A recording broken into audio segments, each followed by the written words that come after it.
જય જવાન જય કિસાન. કાકડી વીણવાનું ચાલુ થઈ ગઈ છે. સવારે વહેલા ઉઠીને 6 વાગે વીણીએ છીએ અને ખાડિયા માર્કેટમાં ભરાવું છું મારા ડીસામાં. અહીંયા 10% કમિશન છે, પણ ભાવ 40-45 રૂપિયા તાજી કાકડીનો મળતો હોય છે. તો ખરેખર તાજી કાકડી વીણવાથી ઘણા ફાયદા થાય છે. સવારથી આપણે પણ કસરત થઈ જાય અને 25 રૂપિયા ખીજામાં આવી જાય છે. 1 વીઘો વાયેલી છે અને લગભગ બધી વેણ તો 8 મણ જેવી જડે છે. તો 2 ભાગ કરી દીધા છે. હવે દરરોજના 4 મણ 5 મણ વેણશું અને દરરોજના 4-5 રૂપિયા કમાશું. તો ખરેખર કાકડી છે ને બહુ સારી ખેતી છે અને દેશી વેરાયટી છે. 150 રૂપિયાનું પેકેટ આવતું હોય, વીઘામાં 3 પેકેટની ભલામણ છે.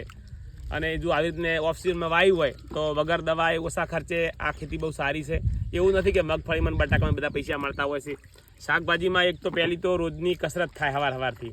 એ બોને સવારે વહેલું ઉઠાય અને રોજની આવક પણ થાય. જો કદાચ એકાદ વીઘો આવું કર્યું હોય તો આપણી મગફળીના કદાચ ભાવ તાલ ઓછા આવે.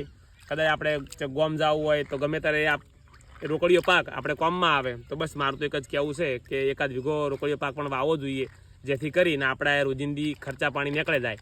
તમે પણ બસ આ રીતે એકાદ વીઘો શાકભાજી કરો અને શરૂઆત કરો, મજા આવશે, શરીર પણ સારું રહે અને 25 રૂપિયા કમાશો. માટે વહેલા ઉઠી સારી ખેતી કરો, બધાને શુભકામનાઓ. જય જવાન જય કિસાન.